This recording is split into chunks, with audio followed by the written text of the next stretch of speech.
Now, hands down, one of the best parts about owning a mobile home park is that you are not responsible for the maintenance of the homes, or at least you don't have to be if you don't own the homes, which I highly recommend you choose to do. Just rent out the lots. Now, this is a good thing. It can also be a bad thing when you buy a park that has homes that do need work because let's face it, you can have the rent roll say whatever you want, but if the park looks like total crap when you drive through it, the park is not going to be as valuable at the end of the day without the tenants actually taking care of their lots and their homes and making everything look good. Now, if you wanted to, you could just go in there and stroke a check and pay to have all of the outsides finished, but that's not going to be the best way to do it economically. And it's also probably not going to last because at the end of the day, you're still going to have people who don't care. You just did something for their house, but fast forward 2-3 years, or by the time you want to sell it or refinance it year 5, it's going to look pretty crappy again. So one thing I highly recommend if you own or you plan on owning a mobile home park is using AI to make renderings of tenants' houses to show them exactly what you need. Now, I've owned parks for years. I owned parks before I had AI. And when I would do that, I would try to write down a list of, hey, here's what you need to do. You need to have your home skirted, blah, blah, blah, roof cool sealed. Well, tenants can take a lot of liberties with that. You can ask them to skirt a home and you go out there the next day and there's like rickety 2x4s patched together and some Flex Seal just slapped right on the side. It's not what you want. You need to make it clear as day. Hey, this is what I expect your home to look like. And as the famous adage goes, a picture is worth 1,000 words. So I have had a ton of success lately getting tenants to completely turn around the homes in a way that would make Ty Pennington pretty proud, I must say. And I'm going to show you exactly the process I use to do that and how you can do the same thing too to make your parks look a hell of a lot better. All right, now if you really want to, you can just go into ChatGPT and just type away and make sure that you have some sort of good picture of what the house looks like now. You can just describe what you wanted to. But I will say that I actually have a prompt here that I've used and perfected over doing this probably 100 times now on different homes. And so I'll link that in the YouTube description here so you can copy and paste it and do it on your own homes as well. But at the end of the day, as long as you get a prompt that works, it's fine. But what I will show you here is what we do with that end product first. And then I'm going to show you how I actually go into use AI to actually make these renderings. But every time I buy a park, I go and take multiple pictures of every single home. Now, this is a park that I have had since November 2025. So, not even 6 months yet. So we still have a lot of work that these tenants need to do. But I take a picture of the homes when we bought it. And then what I basically do, it's real simple. I have a Google sheet here. And what I'm going to do is I've got a home in cell B4. Column B is where I've got the pictures of what the homes looked like. And this is actually 2 months after we bought it. So some of these actually looked even worse, and especially this one you're looking at now. But what I do is I have the pictures of what the homes look like now. And then in column D, I make a rendering of what the home will look like or should look like. Now, what I'll basically do is every quarter I go and visit these properties. I'll just take a new round of pictures. And as I do that, I'll go and update column C here as I do it in a routine fashion once a quarter. And then I'll be able to just clearly as day, me and my manager look at this and say, okay, here's where they should be. Here's where they're at. Here's where they started. Have they made any progress? If they haven't made any progress, it's not good. Right? That's a route I do not want to go. But if they made some progress, okay, cool. What can we do to further encourage that? Now I'll give you an awesome example of where this is already taking effect. I'm going to scroll down here. Okay. So if you can see this one, I'll make this a little bit bigger there for you.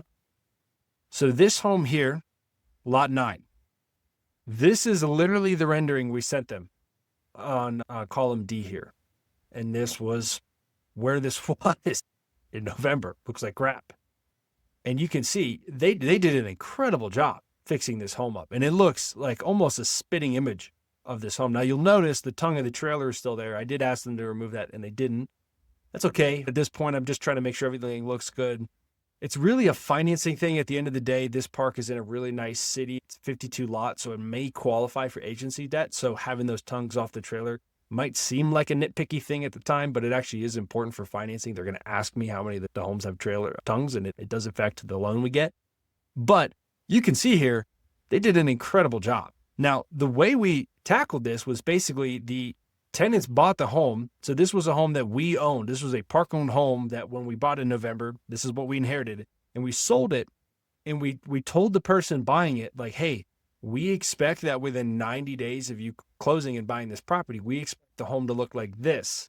And I can't remember off the top of my head if the manager put in any sort of like financial penalties.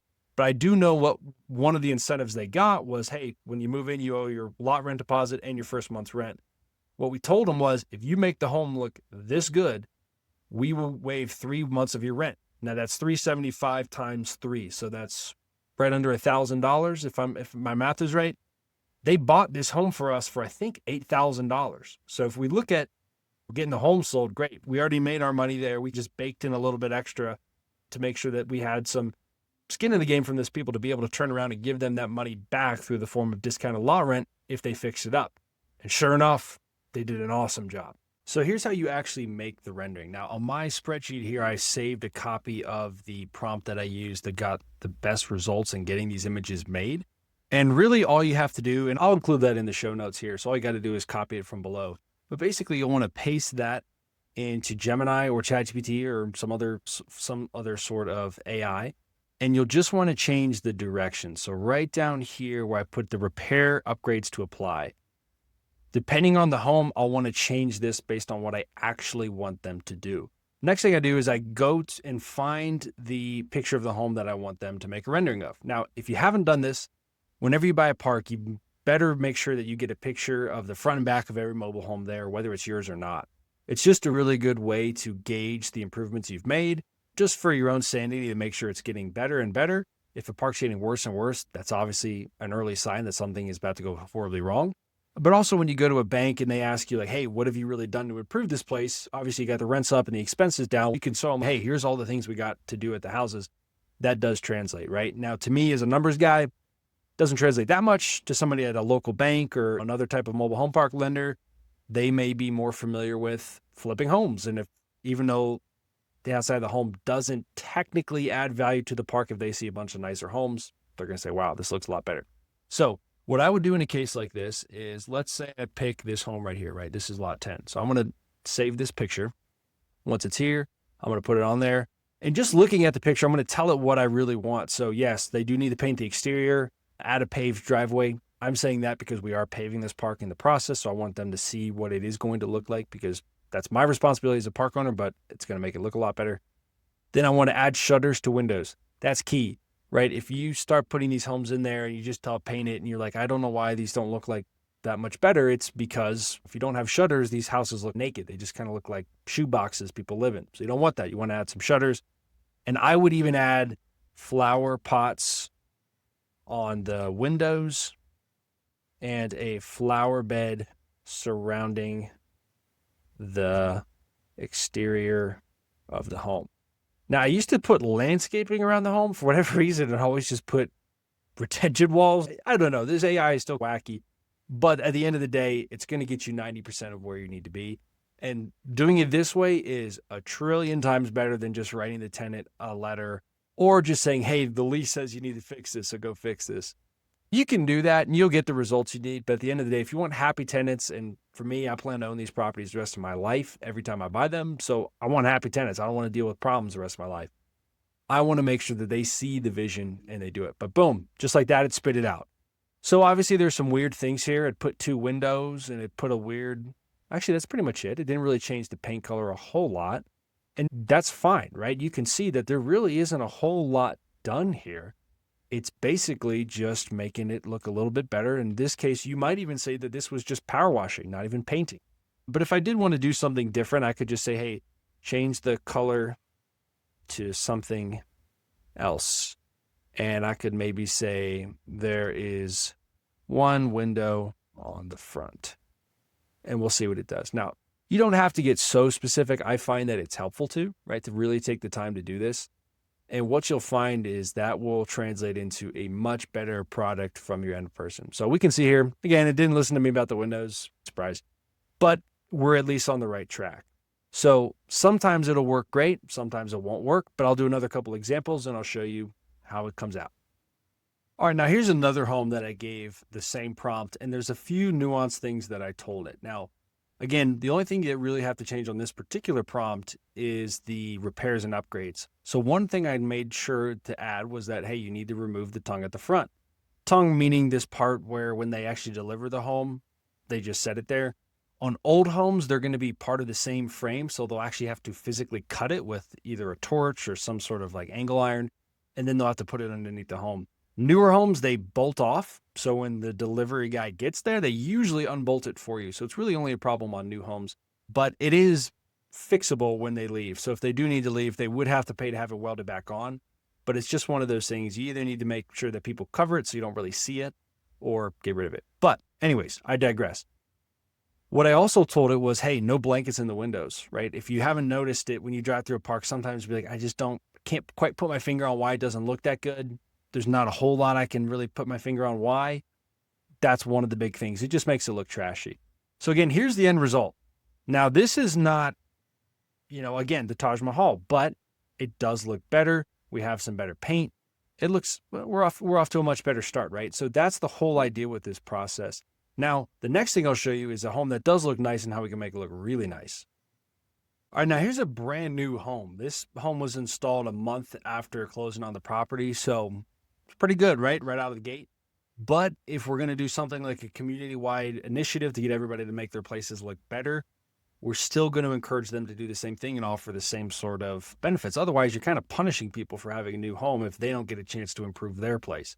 So what I do in a case like that is basically focus on landscaping. So in this one, I changed the repairs and upgrades to apply. It says paved driveway because this is going to be paved soon.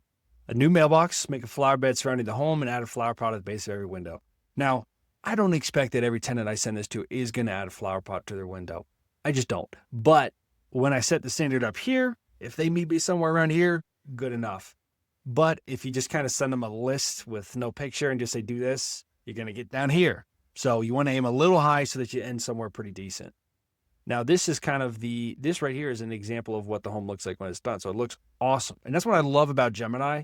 It does some weird stuff. It just put a random flower pot here, but you get the point, right? And the tenants get the point. They say, okay, if I fix this up, add some flower pots, blah, blah, blah, it'll look good. Now, you might look at that and say, well, that's $1,000 worth of landscaping. Maybe, but if you leave tenants to their own resources, I have found that they are very good at spending very little money and doing a good job if you hold them to the doing a good job part. So this is an example of what I would do in the case of a new home. Now, if the whole park was new homes and you didn't really need to go through this level of detail, maybe you just use it to nitpick things in the lot. Like this looks like maybe some trash needs to get picked up. But at the end of the day, this illustrates the picture of this is what you can do with your home. Go for it. Now, one piece of advice I'll give you when you're using this process is that you want to make sure that you start a new conversation, whether it's Gemini or ChatGPT, every time you want to get a new result on a new home. The reason being, it just doesn't get it. And if you start adding another picture of, let's say this one was lot 20 and I add a picture of lot 20, I say, do the same thing. For whatever reason, it doesn't get it. And it just will make some weird, combination. It's not going to be the end result of what you're looking for.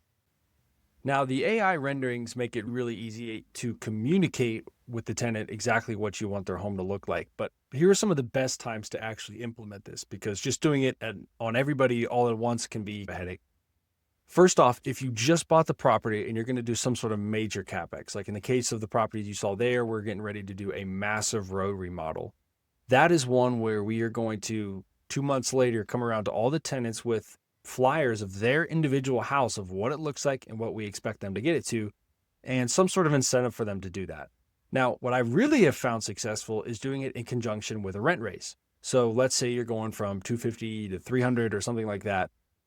Really, at the end of the day, for you as the park owner, the $50 is not going to make a big difference, but $50 can get them the gallon of paint they need to do it, or the 5 gallons of paint they need to do it, or the money to power wash, or whatever it might be. So what I suggest doing in a case like that is we at Aspen Ridge will pass out a flyer to the tenants that says, hey, rent is going from 250 to 300. But for the first 3 months of the rent increase, you are allowed to spend the difference on the exterior of your home, so long as you fill out the Google form that we send them on that flyer and send us before and after photos. So what we basically tell them is, hey, you've got to spend $300 now. You can either spend $300 all on us, just paying us rent, or you can spend the money back on your house. Now, typically what I find is that people do a really good job of that. Now, I know what you're thinking, $50 3 times, $150. How far can that really go? When people are doing the work to the home themselves, and mobile home park tenants especially are incredibly resourceful. You will be shocked at how much that will do to the overall value of the property, just from perspective of driving by and saying, wow, these tenants care, right? Because me as a park owner, if I needed somebody to go out there and skirt a home, I'm looking at $1,400 minimum, regardless, even if it's a really small house. Whereas a tenant might go on Facebook Marketplace, find somebody giving away metal to the roof that they just tore down. They just need it gone. They go pick it up for free. Then they go to Home Depot and they get $50 worth of direct to metal paint, paint it white. They put it on there. Boom. They spent the work, but they didn't really spend much money. That gets a home skirted, right? And like it or not, that might not be the pristine look of a high dollar community, but it's going to look a heck of a lot better than it did to start off with. And at this stage of a turnaround, that's what you want. So if you found the video helpful, please leave a like, a comment on any other type of future video projects you'd like me to cover so you can continue to learn more about the mobile home park investing space. And as always, I'm Jeff Flynn. Thanks for taking the time to watch.